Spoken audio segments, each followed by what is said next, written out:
zoti kryetar, në fakt duhet të falenderoj në atë parë se më dhatë mundësinë që t'jem në këtë sallë, zoti kryetar. Do ta filloj nga ajo që ndodhi javën e kaluar. Është një skandal i vërtet që në mënyrë totalisht arbitrare, pas një vendim, pas një komunikim, pengohet hyrja një deputeti të opozitës në Kuvendin e Shqipërisë. Unë e dija shumë mirë që nuk mund të hyja në këtë kuvend, në kuvendin e korrupsionit, në kuvendin e atyre që u kanë nxirr jetën qytetarëve shqiptar për plot 35 vjet. E dija që nuk isha për t'ja dalë. Por të gjithë duhet të shikonin se çfarë bëni ju, se si trajtoni ju opozitarët, se si trajtoni ju deputetët e opozitës, se si bëni ju me rregulloren, me këtë institucion sikur ta kishit prom private. E trajtoni këtë parlament sikur është i juaj. Nuk mund të më lejoj mua, zoti kryetar, të isha në këtë kuvend javën e kaluar, sepse do vinte Edi Rama. Dhe Edi Rama nuk mund të katandisej si herën e fundit, si një njeri i lodhur, një kryeministër i rëndomt, për të cilin për në ka pothuajse 2 muaj që qytetarët shqiptar kanë dalë dhe kërkojnë dorëheqjen e tij. U vjetërsua brenda ditës në fakt.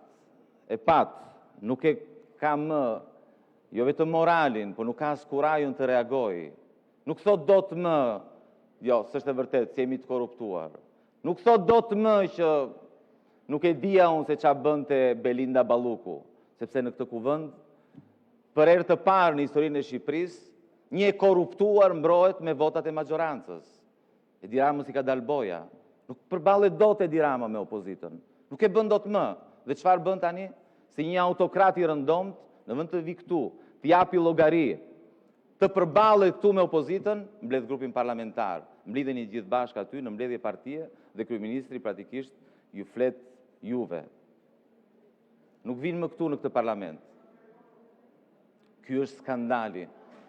U mbledh juve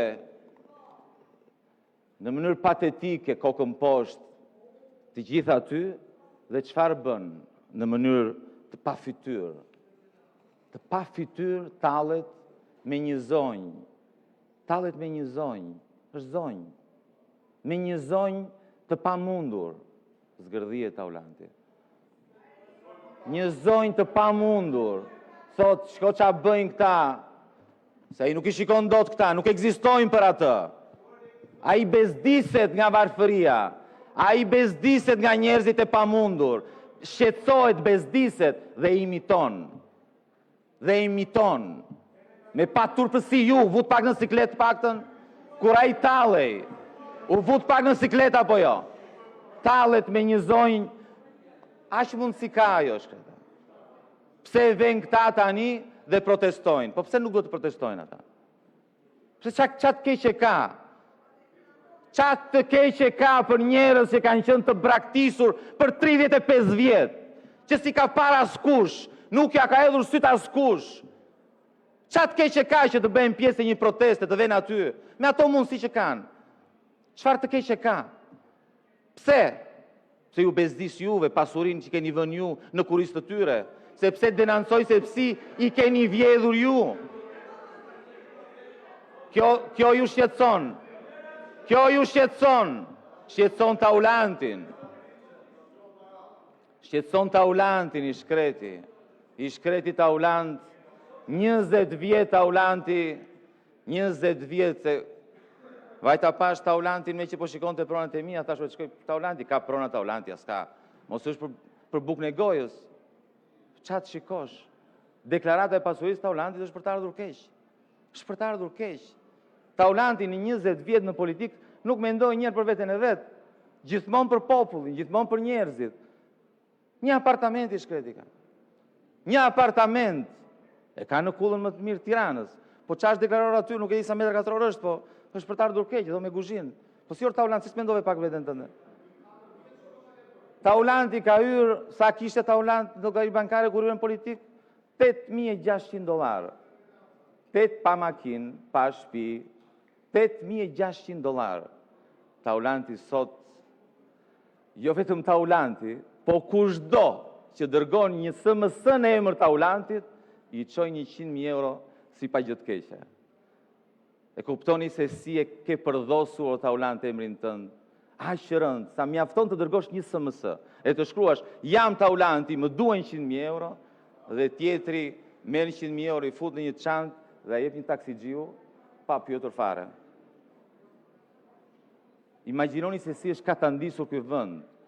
Kryetari i grupit parlamentar të Partisë Socialiste. Kryeministri i Shqipërisë në vend të reflektoj kur ata të varfrit, janë të varfër, nuk kanë. Janë të varfër. E kuptoj, ju nuk e kuptoni. Se ju nuk e dini se ç'a është. Nuk e dini. As ju kalon fare në përmendje. Po si or del tjetri në vend të reflektoj.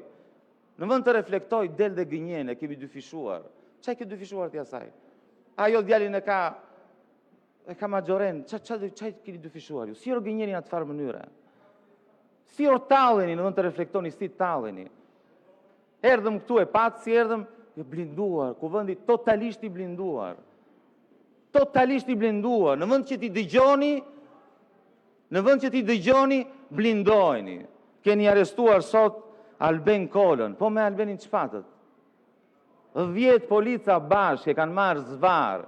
10 për të mbrojtur ju. Pse? Sepse dele proteston. As të nuk bindo tani. Rrezikojnë burgun. Kryeministri i Shqipërisë refuzon të flasë, refuzon të japi përgjigje. Unë kam bërë thjesht një kërkesë, zoti kryetar, ma lejon rregulloria. Nga që kryeministri i Shqipërisë nuk vjen kurrë në këtë kuvend, sepse tani mendon e ka zvendësuar kuvendin e Shqipërisë me grupin parlamentar të Partisë Socialiste, shfrytëzova thjesht një mundësi që më jep rregulloria. Të drejtën për t'i bërë pyetje kryeministrit të Shqipërisë. Dhe i bëra pyetje në lidhje me Porto Romano. Ç'a përgjigje është? Jo, po ne kemi folur për këtë çështje.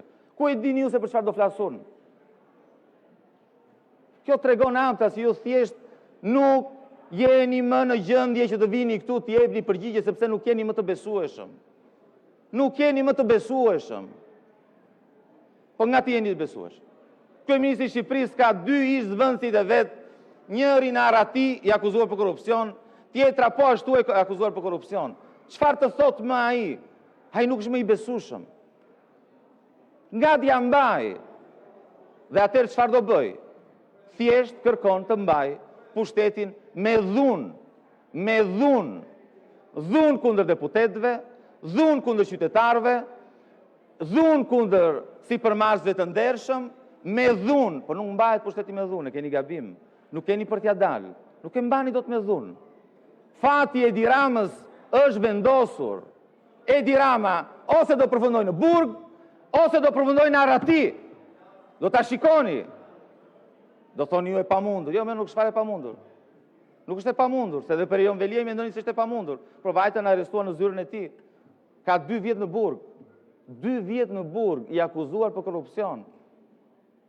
Po për Belindën, kush e priste për Belindën? Belindën e konsideroni e paprekshme. Nuk ka më të paprekshëm. Tani ju keni 2 mundësi. Ose të bëni me njerëzit, të dëgjoni njerëzit, ose të vazhdoni të mbroni Edi Ramën, të mbroni korrupsionin. Unë e di se çfarë do vendosi, se ju nuk keni të lirë në fakt. Nuk ka si të jetë ndryshe.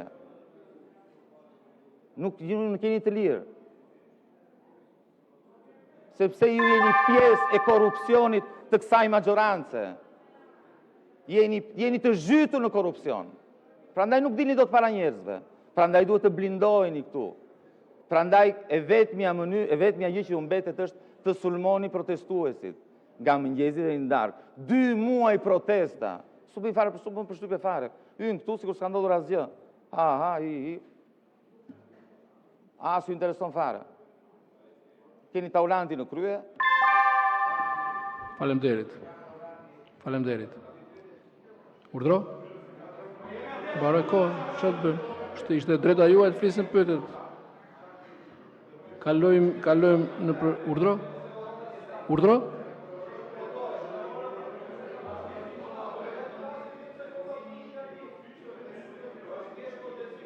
Ja u dhash pra kohën 10 minuta pra të e kishit. Do votohet pra. Do votohet. Po. Kalojmë në procesin e votimit. Votimi do të jetë i hapur me karton. Hedhim në votim kërkesën